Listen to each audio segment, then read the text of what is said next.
Assalamualaikum teman-teman, bertemu kembali sama saya Miss Suci. Di video kali ini Miss Suci akan melanjutkan cerita dari calon istri pilihan hati by Kristi Nuha. Jangan lupa di like, di komen, and di subscribe serta di share ke seluruh sosial media yang kalian punya. Oke, kita lanjut ke bab 23.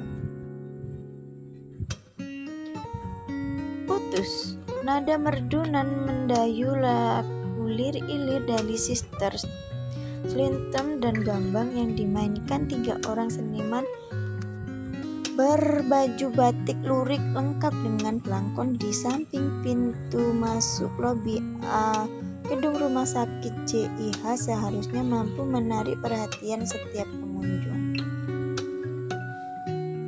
Pun demikian dengan interior lobi yang dilengkapi sofa-sofa hitam empuk yang lebih mirip lobi hotel alih-alih rumah sakit.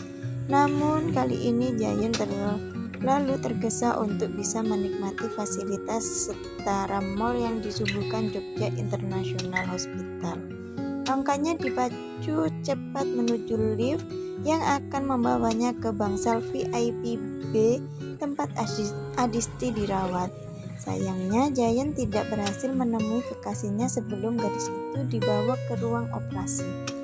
Ia terlambat 10 menit. Seandainya saja tidak ada perbaikan galian di ruas jalan Kejayan yang menyebabkan arus lalu lintas tersendat, ia mungkin bisa sampai tepat waktu. Setelah menghubungi Kartika, Jayan pun menyusul keluarga Adisti dan menunggu di depan kamar operasi. Hadir juga kedua sahabat Adisti, Safira dan Hani. Semua orang terdekat yang menyayangi Adisti hadir di sini. Bahkan sang kakak yang terbang jauh-jauh dari Samarinda. Kondisi Adisti baik, tekanan darahnya normal, HB dan lain-lainnya juga bagus. Insya Allah operasinya akan lancar. Nak Jayan gak perlu cemas. Mendengar ucapan Kartika, Jayan mengangguk. Ini bukan operasi yang mengancam nyawa, namun 3 jam yang dilewatkan Adisti di atas meja operasi terasa sangat menyiksa bagi lelaki itu. Pintu kamar operasi dibuka, 2 orang perawat mendorong berangkar di mana Adisti yang masih belum sepenuhnya sadar dari pengaruh bius terbaring. Jayan dan keluarga Adisti kontan mengikuti di belakang.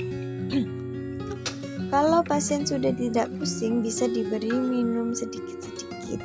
Pesan perawat begitu tiba di kamar rawat Adisti.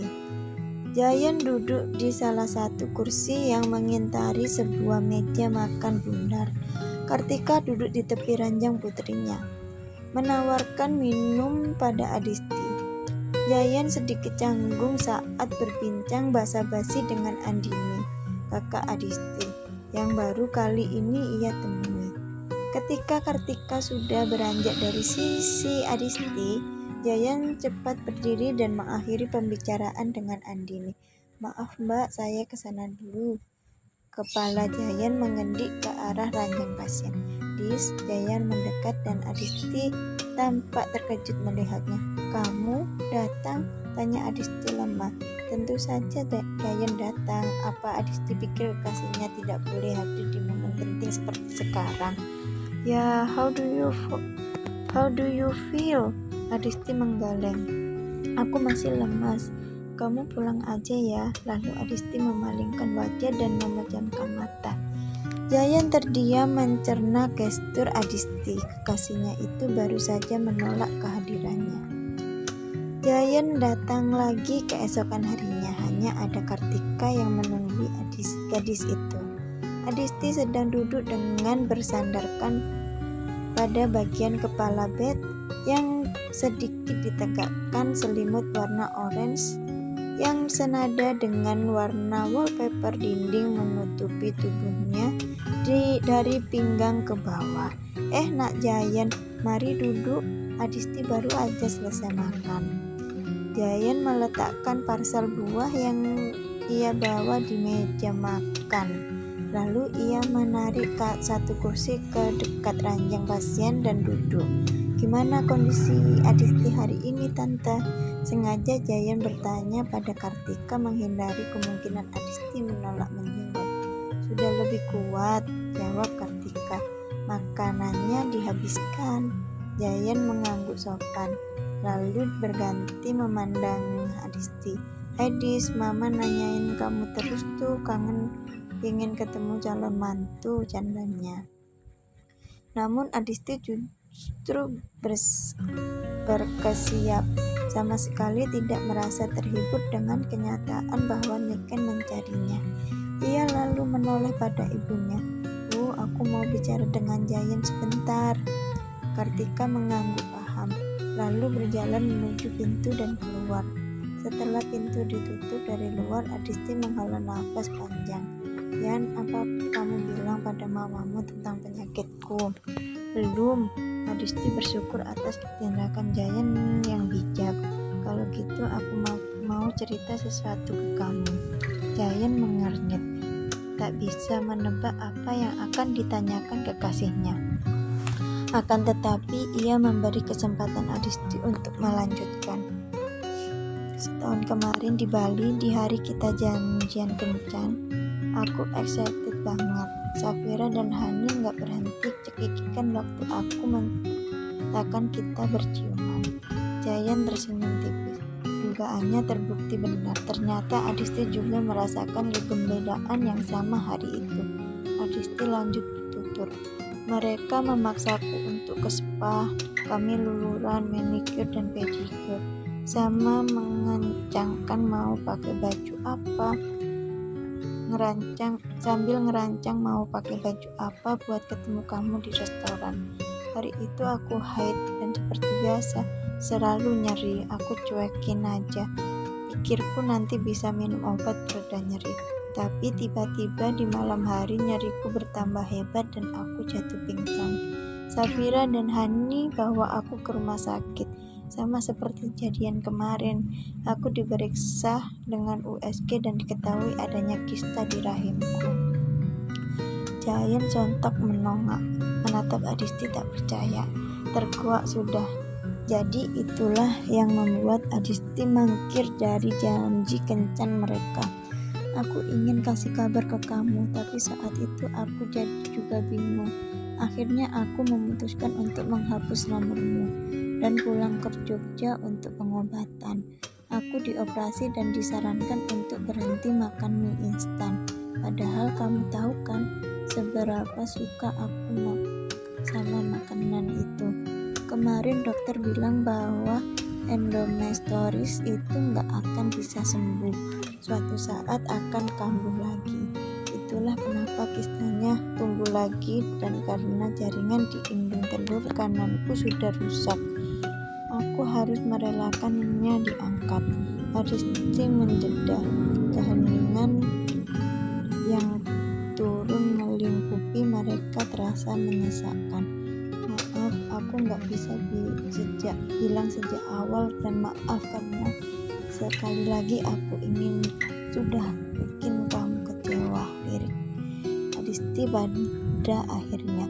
"Kecewa atas apa, Dis? Gak ada orang yang menyengaja sakit. Semua orang ingin hidup sehat," debat Jayan. Penyakit Adisti berada di luar kuasanya. Ia tak berdaya dan hanya bisa menerima serta mengupayakan kesembuhan. "Kita udahan aja, Yan," putus Adisti sekonyong-konyong. "Dis, kamu ngomong apa?" Kalimat Adisti seolah menonjok Jayan tepat di ulu hati.